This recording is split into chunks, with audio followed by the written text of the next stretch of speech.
Hello and welcome to Critical Weight Theory. So today I'll be talking about Animaniacs, one of the great animations from 1990, animated series, I should say. What a weird way to start.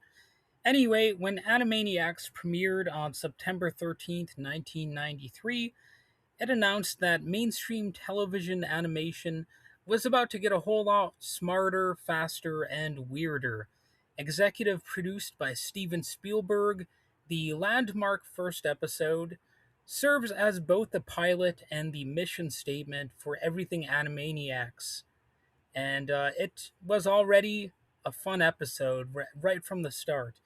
And in just over 20 minutes, it establishes the show's mythology, introduces an unforgettable weird cast, and demonstrates a unique blend of slapstick, satire, music, and fourth wall breaking comedy.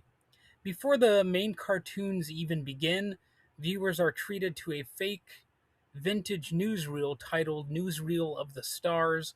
It presents a tongue in cheek history of the Warner siblings, Yakko, Wacko, and Dot.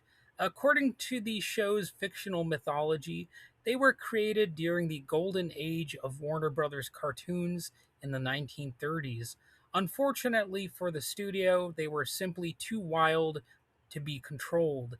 Their cartoons were supposedly locked away, and the siblings themselves were imprisoned inside the famous Warner Brothers water tower. Naturally, they escape almost immediately for the series to begin. And it's a brilliant opening because it instantly establishes the self aware humor that defines the series. The Warners know that they're cartoon characters, they know they're part of Hollywood history, and they aren't afraid to make fun of either one. Dot even proudly interrupts the narration with the now classic line, "I'm cute," on a regular basis, while correcting anyone who calls her merely one of the Warner Brothers. And the first proper Warner Brothers cartoon, De-Zanitized, or De-Zanitized, I should say, introduces the central conflict of the series, really, if you think about it. Studio executive Thaddeus Plotz orders Warner Brothers resident psychiatrist Dr. Otto Scratchensniff to make the three siblings normal. Scratchensniff tries everything imaginable from psychotherapy, behavior modification, counseling, even logical conversation, but nothing works. Instead, Yakko, Wacko, and Dot gleefully dismantle every attempt to civilize them. By the end of the short, Scratch and Sniff has literally lost every strand of his hair, giving him the bald look he would keep throughout the rest of the series. So, that's a bit of an origin story in its own right.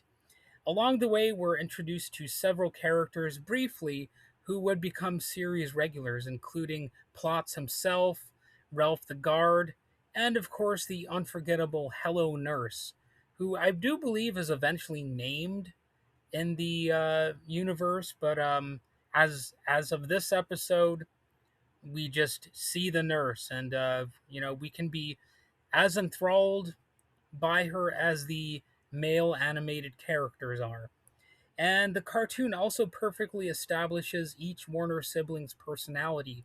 Yakko is the quick witted master of wordplay, Wacko is delightfully unpredictable with an endless appetite, and Dot balances sweetness with mischievous confidence while constantly reminding everyone that she's cute. That's like a pretty regular thing for her to emphasize. And the second segment, the Monkey Song, shifts gears into one of the show's signature musical numbers. Set to Harry Belafonte's Calypso classic Monkey, the song features brand new lyrics celebrating the Warner's unstoppable chaos. While the music plays, audiences get their first real glimpse of the larger Animaniacs universe.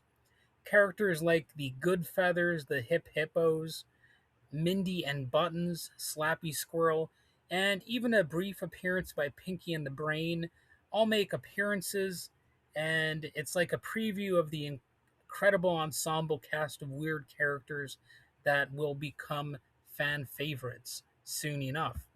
And the number also showcases one of the series' greatest strengths, Richard Stone's energetic orchestral score. Throughout Animaniacs, music wasn't just background decoration, it was like an essential part of the comedy. Whether it was elaborate production numbers or educational songs like the legendary Yakko's World, the show's music became just as memorable as the characters. And the final segment, titled Nighty-Night Toon, offers something quite different. It's a gentle parody of Margaret Wise Brown's beloved children's book, Goodnight Moon. Now, to be honest, I did not have that nostalgia for that story because I never read that as a child. But if you had experienced Goodnight Moon as a youngster, I'm sure the segment would have, it would have probably had a stronger nostalgia link to you psychologically and emotionally, perhaps. Anyway, it was narrated in the soothing style of a bedtime story. This short calmly wishes goodnight to the increasingly bizarre collection of cartoon characters living around the Warner Water Tower. And the contrast between the peaceful narration and the wonderfully ridiculous visuals creates a lot of the comedy, of course. It also serves as another showcase for the growing cast, with early appearances by Pinky, Brain, Rita, Runt, Slappy Squirrel, and others who would soon receive their own starring segments. Now, I have to admit, I did not get to see this cartoon that often when I was a kid. It was something that I did watch sometimes, but not very often. But I did like what I did get to see. I'll just put it like that.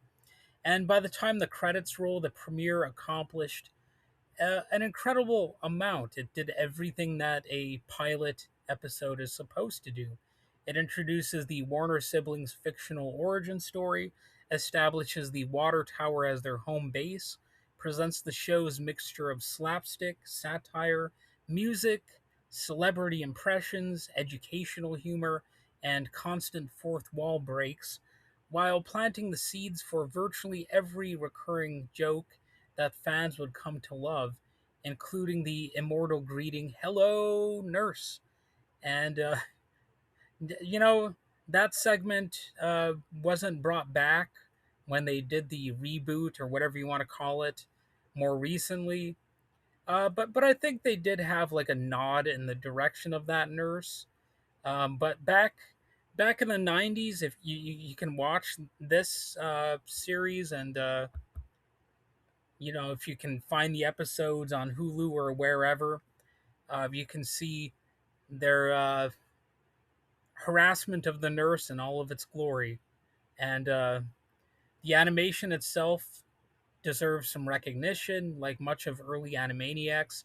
Different segments were handled by different overseas studios, including Tokyo Movie Shinsha, Wong Film Productions, or maybe it's even pronounced Wang Film Productions, I don't know, and freelance animators.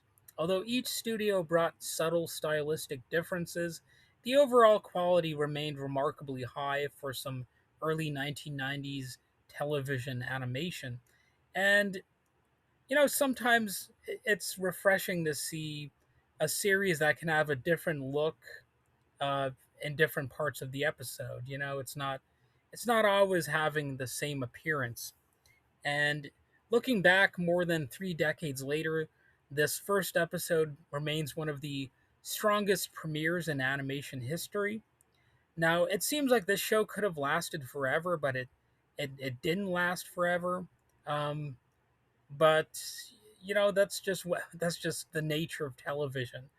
Rather than feeling like a simple pilot, this one arrives fully formed, confidently introducing a series that combines the spirit of classic Warner Brothers cartoons with modern pop culture, rapid fire jokes, sophisticated writing, as well as some unsophisticated writing. Let's get real about that, and enough slapstick to keep younger viewers laughing and older viewers as well. I can appreciate a good bit of slapstick in cartoons and also in other content as well.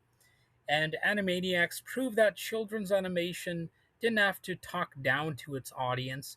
It could actually educate, parody Hollywood, spoof politics, even, and literature, break the fourth wall, and still deliver some outrageous cartoon mayhem.